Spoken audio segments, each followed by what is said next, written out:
Hi எல்லாருக்கும் வணக்கங்க. நிறையா பேர் இந்த 6 நாள் தாட வீடியோக்கு தாங்க வெயிட் பண்ணிகிட்ருக்கீங்க. ஸோ இந்த வீடியோவில் அதை பற்றின டீட்டெயிலை தாங்க நீங்கள் பார்க்க போகிறீங்க. இது 3rd மோட் ரிலீஸ் ஆகிற டைமுங்க. நாங்கள் போய் பார்க்கும்போது ஒரு 70% ரிலீஸ் ஆகிடுச்சுங்க. பட் மீதி இருக்க 30% வந்து ரிலீஸ் ஆகாமல் தான் இருந்துச்சு.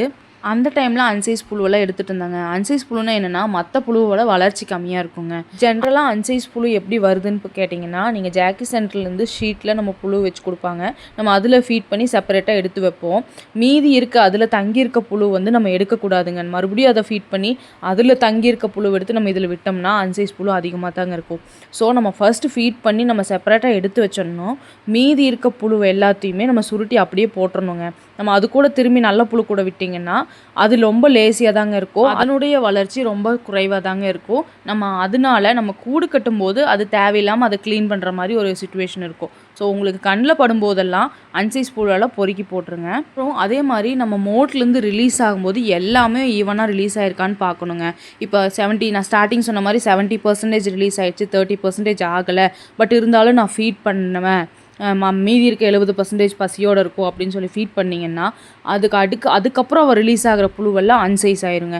பட்னி கிடந்தாலும் பரவாயில்ல, எல்லாமே ஒரே மாதிரி ரிலீஸ் ஆகும்போது நீங்கள் ஃபீட் பண்ணால் போதுங்க. இது வந்து கம்ப்ளீட்டாக ரிலீஸ் ஆகிடுச்சுங்க. அது எப்படி கண்டுபிடிக்கணும்னு பார்த்தீங்கன்னா, நான் ஆல்ரெடி சொல்லியிருக்கேன், அது பாம்பு சட்டையை உரிக்கிற மாதிரி உரிக்கணும். இப்போ பாருங்கள் அதோட சட்டை எப்படி தெரியுதுன்னு. அதோட அச்சு அப்படியே விழுந்திருக்கும். ஸோ இந்த மாதிரி எல்லா புழுவுமே ஆக்டிவ் ஆயிருங்க. நீங்கள் பார்த்தாலே தெரியும் எல்லா புழுவும் ஆக்டிவ் ஆயிரும். அந்த மருந்து அடிக்கும்போது நீங்கள் பார்த்தீங்கன்னா தெரியும். இப்போ பாருங்கள் அந்த மருந்து அடிக்கிற பக்கமெல்லாம் அவ்வளோ துள்ளும். அந்த மருந்துக்கு அந்த அளவுக்கு எஃபெக்டாக இருக்குங்க. புழு வந்து ஆக்டிவாக இருக்கும். ஸோ இந்த மாதிரி எல்லா புழுவுமே ஒரு அசைவோடு இருக்கணும். எல்லா புழுவும் அசைவோடு இருந்தால் மட்டும் நீங்கள் ஃபீட் பண்ணால் போதும். ஒரு 70% ஆகலைன்னா தயவு செஞ்சு ஃபீட் பண்ணிடாதீங்க. அதுக்கப்புறம் நம்ம ஃபர்ஸ்ட் ஃபீடிங் வந்து இது வரைக்கும் நீங்கள் பார்த்த மோல்ட்லாம் ஃபர்ஸ்ட் செகண்ட் மோல்ட்லாம் பார்த்தீங்கன்னா ஃபஸ்ட்டு ஃபீடிங் கொழுந்தாக தான் வைப்போம். பட் இந்த 6 நாள் தலை வந்துட்டாலே நம்ம கொழுந்து வைக்கணும்னு அவசியம் இல்லைங்க. முத்து நிலையை வச்சுக்கலாம். இப்போ நாங்கள் ஃபர்ஸ்ட் ஃபீடிங்க்காக தாங்க கட் பண்ணிகிட்ருக்கோம். அதே மாதிரி இன்னொரு மெயின் விஷயம் என்னென்னா, நம்ம அந்த 6 நாள் அதாவது 12 வேளை நம்ம ஃபீட் பண்ண போகிறோம் அப்படின்னா அந்த ஃபஸ்ட்டு 6 வேளை மட்டும் நம்ம தண்ணி விட்டால் போதுங்க செடிக்கு. அதுக்கப்புறம் நம்ம விட தேவையில்லை. எதனால் 6 வேளைக்கு அப்புறம் தண்ணி விடக்கூடாதுன்னு பார்த்தீங்கன்னா, அந்த இலையோட மாய்ஸ்சர் வந்து சுத்தமாக இலையில் இருக்கக்கூடாதுங்க. அப்படி இல்லாமல் இருந்தால் நம்மளுக்கு இன்னுமே ஈல்டு அதிகமாக கிடைக்கும். அதுக்காக தான் நம்ம வந்து 6 வேளை 12 வேளையில் 6 வேளை தண்ணி விட்டுட்டு அதுக்கப்புறம் விட வேண்டாம்னு சொல்கிறோம். அதுவும் உங்ககிட்ட மரமாக இருக்குது, மல்பெரி மரமாக இருக்குன்னா ரொம்ப நல்லதுங்க. அந்த மாதிரி முத்து நிலையத்தான் வைக்கணும்.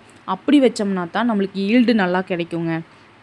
நம்ம தயவு செஞ்சு இந்த கொழுந்தோ இந்த மாதிரி இலையெல்லாம் கொடுத்துறாதீங்க. நம்ம வந்து முத்து நிலை முடிஞ்ச வரைக்கும் முத்து நிலையாக கொடுக்கணும். அதுக்காக ரொம்ப மொறுன்னு தண்ணியே விடாமல் வாடி கொடுக்கக்கூடாது. அது ஃப்ரெஷ்ஷாக இருக்கணும், ஆனால் ஈரப்பதம் கம்மியாக இருக்கணும். இப்போ பாருங்கள் எங்களுக்கு என்ன ஆச்சுன்னா, கரெக்டாக அந்த 6 நாள் தலை வரும்போது மழை வர ஆரம்பிச்சிருச்சுங்க. நீங்கள் பார்த்தீங்கனாலே தெரியும், நாங்கள் தண்ணி விடாமல் வச்சுருந்தோம், ஆனால் மழை வர ஆரம்பிச்சிருச்சு. உங்களுக்கு பார்த்தாலே தெரியும். ஃபுல்லாக இலை ஃபுல்லாக தண்ணிங்க. ஆனால் கொஞ்சம் காற்றடிச்சதுனால அந்த தண்ணி எல்லாம் கொஞ்சம் காஞ்சிருச்சு. கொஞ்சம் அந்த ஈரமாக வைக்கல.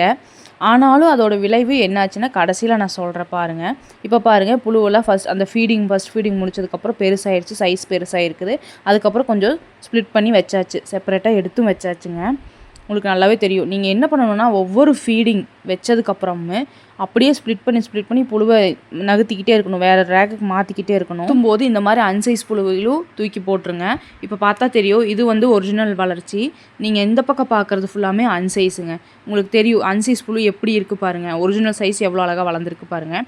நீங்கள் ஒவ்வொரு தடவை ஸ்ப்ளிட் பண்ணி வச்சா மட்டும்தான், புழுவு வளர ஸ்ப்ளிட் பண்ணி வச்சா மட்டும்தான் ஈவனாக எல்லாத்துக்கும் ஃபுட்டு போய் சேருங்க. நம்ம ஃபீடிங் கரெக்டாக கொடுக்க முடியும். ஃபீடிங் அதிகமாக எடுத்துக்கும். அந்த மாதிரி டைமில் நீங்கள் ஸ்ப்ளிட் பண்ணாமல் வச்சிங்கன்னா இந்த பாப்புலேஷன் அதிகமாக இருக்கிற ஃபீடிங் கம்மியாக தான் போகும். அதனால் நீங்கள் ஒவ்வொரு டைமும் மாற்றிக்கிட்டே இருங்க. இப்போ பாருங்கள் எவ்வளோ இலை சாப்பிட்ருக்குதுன்னு. 6 நாள் தலை இவ்வளோ நாள் நீங்கள் இலை வச்சது பிரச்சனை இல்லைங்க. இந்த 6 நாள் டைமில் தான் அதிகமாக சாப்பிட்டுக்கிட்டே இருக்கும். நம்ம வச்சுட்டே இருக்கிற மாதிரி இருக்கும். காலையில் ஒரு 2 லோடு 3 லோடு வைக்கிறோம்னா சாயந்தரம் அதே மாதிரி வச்சுட்டே இருக்கணுங்க. ஒவ்வொரு நாள் ஒவ்வொரு லோடு இன்க்ரீஸ் தான் ஆகும், இல்லையே கம்மியாகாது. அதனால ஸ்டார்டிங்கில் இலை கம்மியாக சாப்பிடுது, நம்மளுக்கு இந்த அளவுக்கு இலை இருந்தால் போதுன்னு மட்டும் நினச்சிடாதீங்க.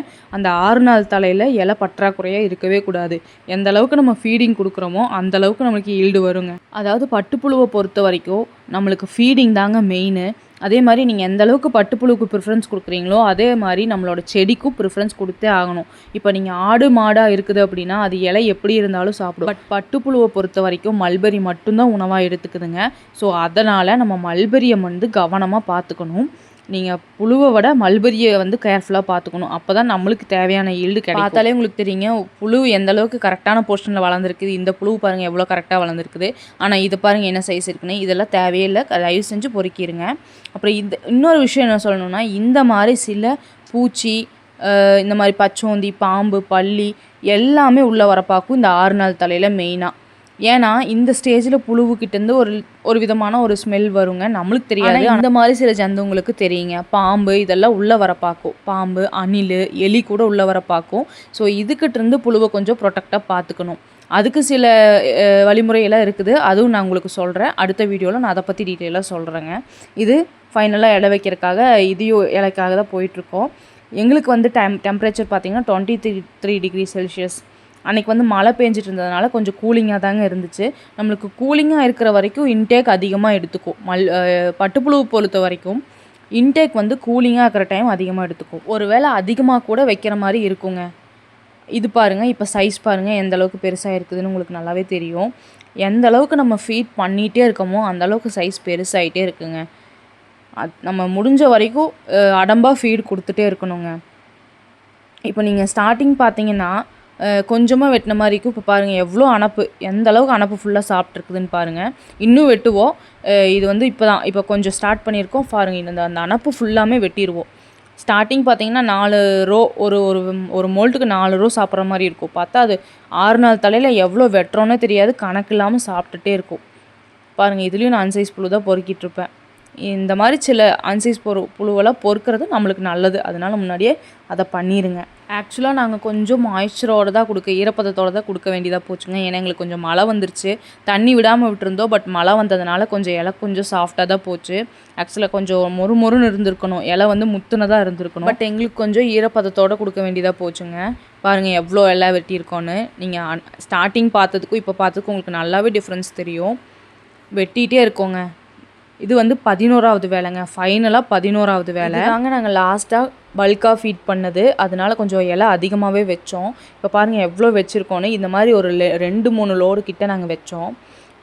இதுதான் நாங்கள் லாஸ்ட் ஃபீடிங் பண்ணணும் 11வது. பார்த்தீங்கனாலே உங்களுக்கு தெரியுங்க எவ்வளோ வச்சுருக்கோன்ட்டு. இந்த மாதிரி ஒரு வேலைக்கே 2 வண்டிக்கு பக்கம் வச்சோம். 2 வண்டிக்கு ஒரு நாளைக்குன்னா 4 வண்டி 5 வண்டி கூட வருங்க. பாருங்கள் எல்லாமே கவர் பண்ணியாச்சு. எவ்வளோ கின்னுன்னு வச்சுருக்கோன்னு பாருங்கள். பட்டுப்புழு வளர்ப்பில் நம்ம ரொம்ப கவனிக்க வேண்டிய விஷயம் பால் புழுங்க. அதாவது ஒரு வகையான நோய் தாக்கம், புழுவுக்கு ஜென்ரலாக வரக்கூடிய ஒரு நோய் தாக்கங்க. அது எதனால அப்படின்னு பார்த்தீங்கன்னா பாருங்கள், இதுதான் அந்த பால் புழுவு. நீங்கள் அதை எப்படி கண்டுபிடிக்கணும், பால் புழு இருக்குது எப்படின்னு கண்டுபிடிக்கணும்னு பார்த்தீங்கன்னா அதோட உடம்பு ஃபுல்லாக வீங்க ஆரம்பிச்சிருங்க. நீங்கள் பார்த்தீங்கன்னா தெரியும், அந்த கட்டாக அந்த சென்டரில் கட்டு இருக்குது பாருங்கள், அதெல்லாமே வீங்க ஆரம்பிச்சிரும். இந்த மாதிரி ஒரு வகையான திரவம் வெள்ளை கலரில் வெளியே வருங்க. இது என்ன பண்ணுன்னா, இப்போ நல்லா இருக்க புழு மேலே இது பட்டுச்சுன்னா அதுவும் சேர்த்து பாதிக்கப்படுங்க. அப்படி ஸ்ப்ரெட் ஆகி எல்லா புழுவுக்கும் வர ஆரம்பிச்சிடும். ஸோ இந்த மாதிரி புழுவை பார்த்தீங்கன்னா தயவு செஞ்சு பொறுக்கிடுங்க. அது எப்படி கண்டுபிடிக்கணும்னா, அது வீக்கம் இருக்கும், அது உடம்புல வீக்கம் இருக்கும். அது தனியாக, அதாவது ரேக்லேயே இருக்காது, ரேக்லேருந்து அந்த ரேக் மேலே ஏற ஆரம்பிச்சிடும். இலை இருக்கிற பகுதியிலேயே சுற்றாது. அதோட வலி அது உடம்பு வலியாகும்போது அதுக்கு என்ன பண்ணுறோன்னே தெரியாது, ஃபீடிங்கே எடுத்துக்காது, தனியாக ரேக் மேலே ஊறிட்டுருக்கும், இல்லைனா தனியாக சுற்றிட்டுருக்கும். ஸோ அந்த மாதிரி இருக்கிற புழுவை வந்து நீங்கள் எடுத்து போட்டுருங்க. உடம்பு வீங்கின மாதிரி இருக்கும், தொட்டாலே கொலக்கலாங்கிற ஒரு மாதிரி ஸ்டேஜில் இருக்கும். அது வந்து நோய் தாக்கம் உள்ள புழுவு. அதையும் நீங்கள் நோட் பண்ணிக்கணும்.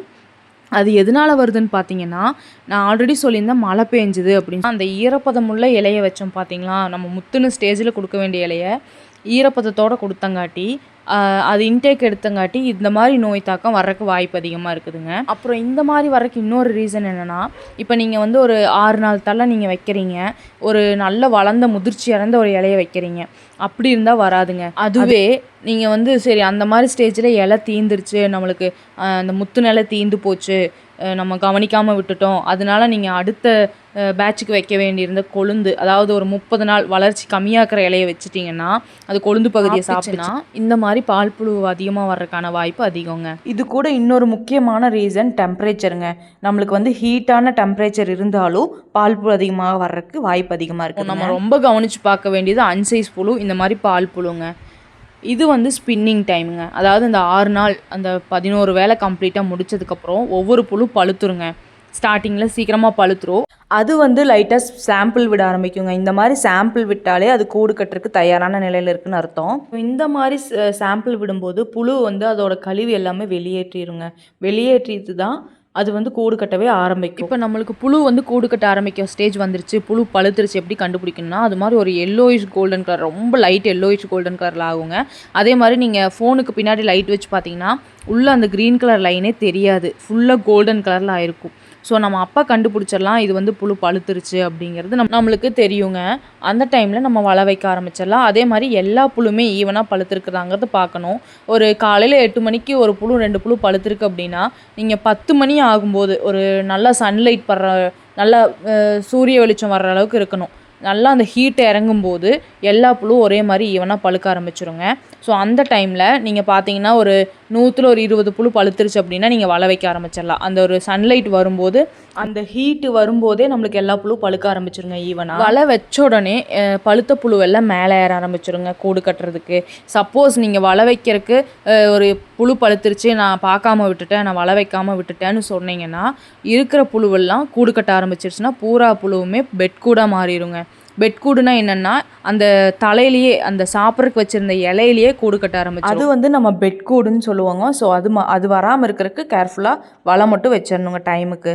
மெயின் இந்த 6 நாள் தலை ஃபீடிங் ரொம்ப முக்கியங்க. நீங்கள் பட்டுப்புழுவை பொறுத்த வரைக்கும் இந்த ஃபீடிங் மட்டும் நீங்கள் கரெக்டாக பண்ணிகிட்டே இருக்கணுங்க. அப்போ தான் நம்மளுக்கு ஈல்டு கிடைக்கும்.